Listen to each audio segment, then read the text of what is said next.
국민의힘의 윤희석 선임 대변인 전화 연결하겠습니다. 나와 계시죠? 네, 안녕하세요. 네, 요즘 정신 없으시죠? 여러 가지로.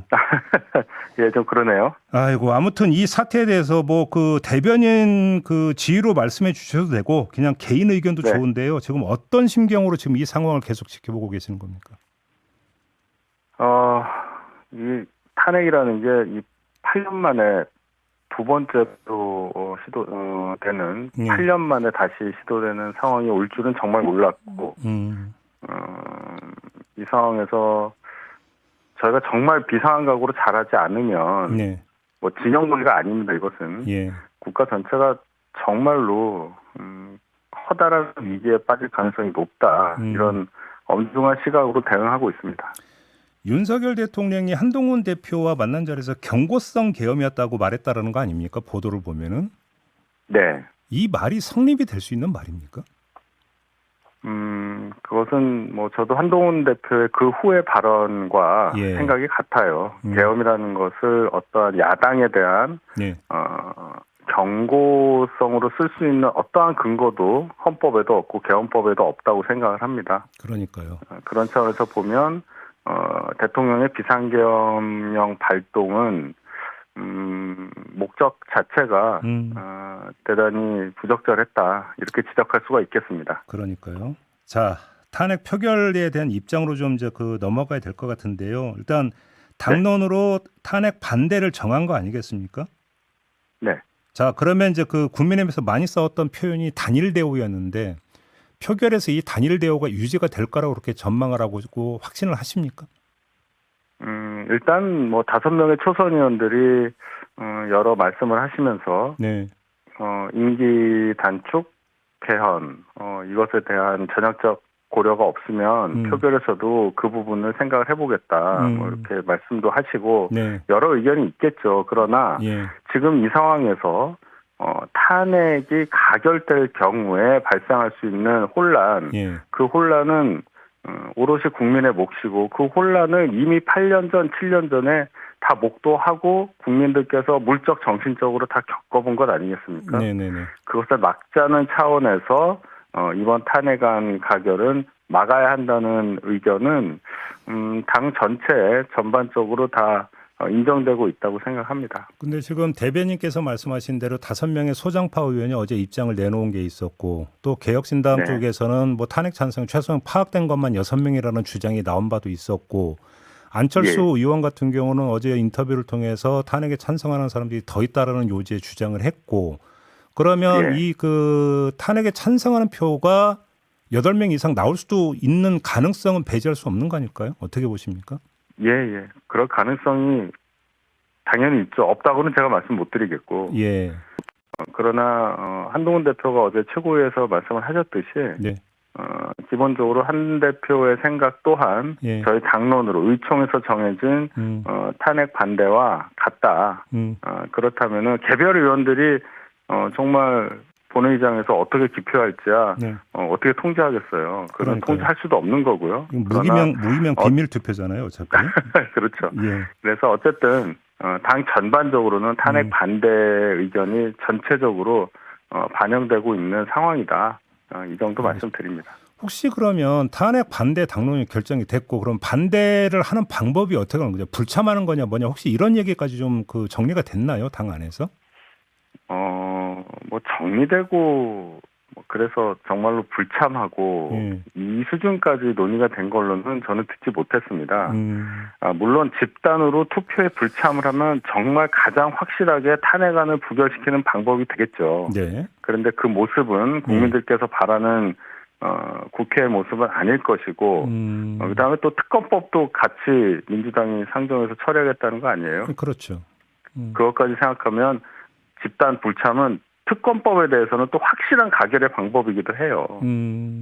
예, 그래서 그 부분에 대해서는 글쎄요 지켜봐야 되겠습니다. 알겠습니다. 조금 전에 박성준 민주당 원내수석 같은 경우는 표결 시간이 좀 당겨질 수도 있다 이런 얘기를 하더라고요. 왜냐하면 국민의힘 의원들이 표결 지연 전술을 쓸 수도 있기 때문에 이런 이야기를 하더라고요. 민주당에서는 저희 당을 뭐 전혀 신뢰하지 않으니까 그런 생각까지 하나 본데 저희가 뭐 그런 방법 쓰고 그런 당은 아니라고 봅니다. 근데 지금 어제 여론조사 결과도 발표된 게 있지 않습니까? 탄핵 반대가 예. 상당히 부담되지 않으세요? 저희의 탄핵 반대 논리가 예. 윤석열 대통령의 위헌적인 비상계엄 발령을 뭐 옹호한다거나 그런 목적이 아니라는 것, 그런 우리가 먼저 국민들께 설득하는 과정이 선행됩니다. 네. 국민들께서는 국민의힘은 이런 상태에서도 정권을 유지하려고 그러고 또 정권을 더 잡으려고 하고 정말 염치가 없다라든지 또 그와 유사한 수준의 비난하실 수는 있는데 네. 저희가 탄핵을 이번에 안 된다라고 하는 이유가 말씀드린 대로 준비 안 된 탄핵으로 인한 국민적 피해를 막기 위한 거다. 이 점에 좀 집중해 주신다면 저희가 탄핵을 반대하는 논리에 대해서도 국민들께서 받아주실 수 있다고 생각합니다. 그러니까 이제 혼란이 발생한다라는 말씀을 지금 계속 주고 계시는데요. 그럼 한번 네. 박근혜 탄핵 때 무슨 혼란이 발생을 했었을까요? 그때? 일단 네. 탄핵이라는 것을 물론 이번에 두 번째 물론 노무현 대통령 때도 한 번 있었지만 네. 그거야 부결이 됐죠. 헌재에서 기각이 됐고요. 됐잖아요. 예, 예. 실제로 대통령이 탄핵이 돼서 그 직에서 물러나는 과정을 볼 때 국민들께서 받는 그 정신적 충격에 대해서 우선 생각을 해야 하고요. 네. 그리고 탄핵으로 인해서 조기 대선이 갑자기 실시될 경우에는 그 새로 된 대통령이 인수위 없이 출범, 문재인 대통령 때 그랬잖아요. 네. 저는 그것은 국가적으로 재앙에 가깝다고 생각합니다. 그렇게. 아무리 준비된 정당이라 하더라도 네. 인수위 활동 없이 정부를 이어받아서 바로 시작을 한다 하는 것은 글쎄요, 정부의 기능을 일정 기간 동안은 제대로 못하는 것을 의미하고 특히나 네. 지금 여러 가지 국제 상황이라든지 또 국내 경제 상황 이런 것들을 볼 때 그러한 상황을 굳이 만들면서까지 탄핵을 강요할 필요는 없다고 생각해요. 뭐 이제 인터뷰 되니까 논쟁적 요소는 최대한 어떤 배제를 한다 하더라도 네. 이건 좀 한번 반문을 안 드릴 수가 없는데요. 지금 정신적 충격을 말씀하셨어요, 대변인께서.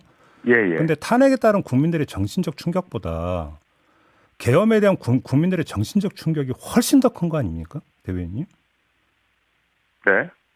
그렇다면 계엄에 대한 어떤 국민들의 정신적 충격이 지금 어마어마한데, 근데 이것에 대해서 대통령한테 책임을 안 묻고 탄핵을 하지 않고 그냥 넘어간다? 그 다음에 그럼 국민들한테 정신적으로 어떤 영향을 미칠까요? 혹시 이건 생각 안 해보셨습니까? 그거는 글쎄요. 질문이 논리적으로 안 맞는다고 생각합니다. 어떤 점에서요? 비상계엄으로 인한 정신적 충격이 네. 탄핵 가결로 인해서 상쇄된다는 논리잖아요. 아니, 정신적 충격이라는 관점으로만 볼 때는 네. 비상계엄으로 인한 정신적 충격이 있고 그 다음에 탄핵으로 인한 정신적 충격까지 더해져서 더 정신적 충격이 커진다고 봐야 되겠죠. 물론 감정적으로는 네.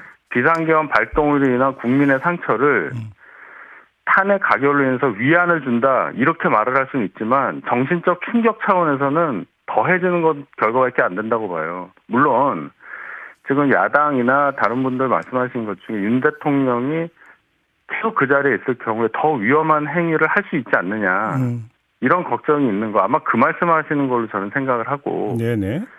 그 부분에 대해서는 어떠한 뭐 여야 합의를 통해서 뭐 거국 내각을 만든다든지 뭐 이런 어떠한 장치를 마련하는 방법으로 네. 뭔가 제어할 수 있지 않을까 이런 생각까지 해봤습니다. 알겠습니다.